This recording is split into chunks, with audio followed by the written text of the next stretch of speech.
Bon, une fois la liste validée avec le VP, fait que chaque VP va regarder la liste, va dire OK, oui, oui, je suis d'accord, je suis confortable de présenter cette personne-là à la revue des talents. Là, de part et d'autre, le membre du personnel et le superviseur remplissent la fiche sommaire. Fait que dans la fiche sommaire, il y a de l'information ici.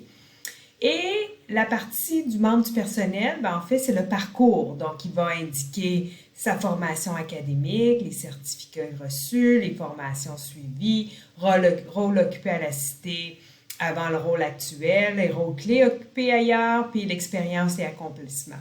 Tout dans une optique de mettre en valeur, en fait, le potentiel et le talent. Fait que c'est ça l'idée. Fait que le membre du personnel reçoit la tâche et va compléter cette partie-là. Une fois que et va aussi compléter, j'ai ajouté, parce que là, si le membre du personnel veut faire une formation scolaire, ben là, il n'y avait pas de place où l'indiquer. Puis puisqu'on veut un peu là, que tout soit lié, ben là, j'ai ajouté une place où est-ce que la personne pourrait faire une demande de formation scolaire, là, compléterait au besoin suite à justement la discussion avec son superviseur. Donc, toutes les informations seraient là.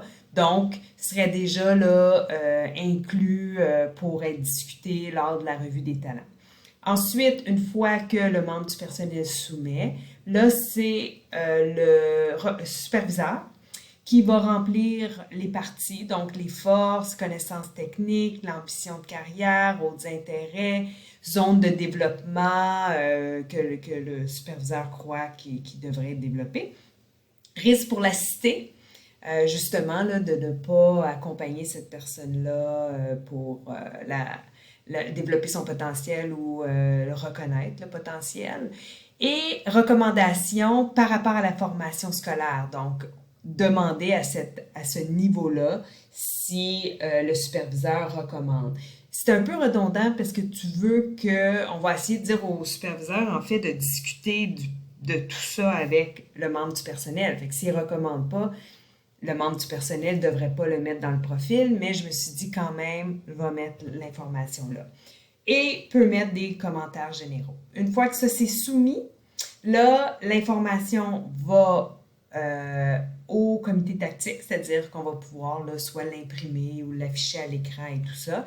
Et par la suite, ben là, Caroline Gauthier va pouvoir rentrer les recommandations, ou moi, là, dépendamment, les recommandations, un petit peu comme les demandes de formation scolaire, là, puis montant alloué au complet. Fait que c'est pas seulement pour les formations scolaires, mais ici, par exemple, le superviseur recommande du coaching, ben là, il pourrait avoir un montant alloué global là, qui est donné justement à la revue des talents. Parce qu'il y en a qui vont peut-être être dans la revue des talents, ça va peut-être prendre 1 an, il y en a d'autres, ça va peut-être prendre 2 ans. Ça dépend, là.